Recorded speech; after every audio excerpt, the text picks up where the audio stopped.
Okay, I started it, son. It's your turn. A housewife and mother, she claims that by holding an object belonging to the victim, she can identify with his experience. I learned to note down all my feelings that I get when I am holding something that belonged to a victim, because a lot of times those will be a clue. They feel it may be even... Judith and her husband Bob have been members of the squad for 2 years. This kind of thing. The National Star is looking into that, and they're going to let us know, yes. Bob Krause feels his unique skill is the ability to pinpoint the location of a crime. Bob is a music teacher at a local high school.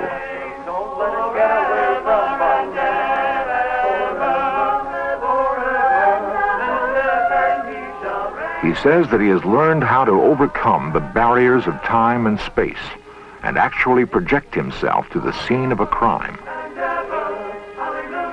I feel, if any, that my forte would be in visualizing an area where something might have taken place. We'd like to start with the map. Jim Miller, how about you? Okay. That's the Acapulco area. Jim Mueller was the first to join Bevy Yeager. His special aptitude is locating kidnap victims. During the day, Jim is a social worker for the city of St. Louis. A psychic will sometimes, in addition to having mental impressions, may have body feelings of pain or distress that could reflect symptoms of the injured person. Is anyone aware yet of any particular wounds or abrasions or anything on the body or where they're located? Almost any police force will tell you when they can't come up with the answer, they don't mind where the answer comes from. And if it comes from us, fine. We are at least a licensed, reputable group of people. We're not just, you know, some odd kook out on the street. Trying to pick up purely from the picture of the woman herself. 18 specialists. Each uses a unique psychic skill to unravel a crime. What I'd like to do also would be to give back the impressions to those... At present, the squad is concentrating on the case of a travel agent who disappeared while vacationing in Mexico. And then they told us that they thought they had... Bevy envisions that in the near future, psychics will work with law enforcement on a broad and practical scale. Her dream may not be so far-fetched. In only a few short years, Bevy herself has emerged from obscurity to become a detective with a solid reputation. It all began in 1971. Bevy's work in crime detection was triggered by the baffling case of a missing housewife. I think we ought to get down there if we can. Well, let's go. Fine. Let's go. Bevy would take up the search with her psychic sensitivity.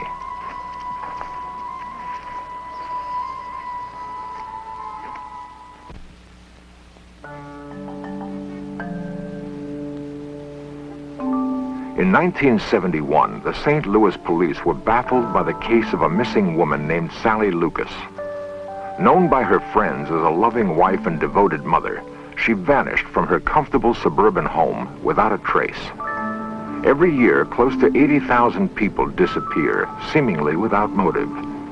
Sally Lucas was a classic example. Mrs. Lucas had last been seen leaving the town and country shopping center with an armful of packages. Detectives spent frustrating hours piecing together her last day. They suspected foul play.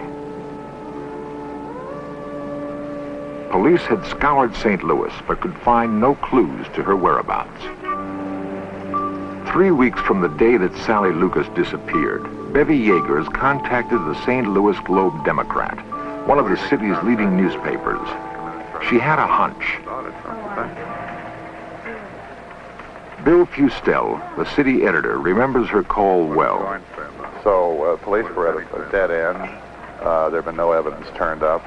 I'm not sure psychics are always accurate, but I do think that there is something to this. She touched some garments and a powder puff of the missing woman. And she said at that time that she described the woman whom she did not previously know. She described her fairly accurately: short hair, short of stature, didn't smoke much. And she said she got a picture of some policemen bending over the car near a large body of water.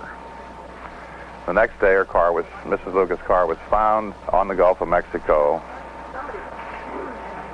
I called Lieutenant Kiriakis, and I said, I want to do something unusual, if we can do it. And he said, what? And I said, I want to bring the psychic out and let her sit in this car and see what kind of impressions she obtained.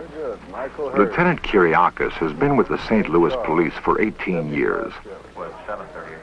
The veteran detective was taken aback that Fustel wanted to bring a psychic into the case. Well, my real feeling was that he's got to be kidding or he's putting me on just a little bit. I really didn't think he was honestly serious at the time, but he was. But Mrs. Yeager asked if she could sit in the car.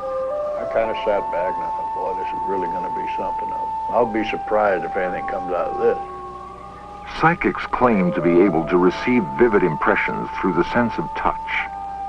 Sitting behind the wheel of the Lucas car, as Bevy demonstrated for us, a whole series of visual images flooded through her mind.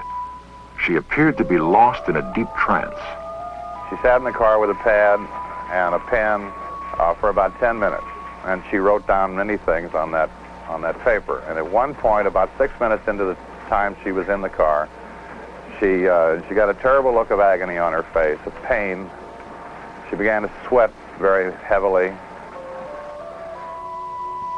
The car gave off strong psychic vibrations. At first, the disconnected pictures that Bevy said flashed through her mind made no sense at all. My notes were full of letter C's and things like that. Horses' heads. There was also a small bridge, not a large bridge. And there were some pillar-type mailboxes, the kind you find out in the country.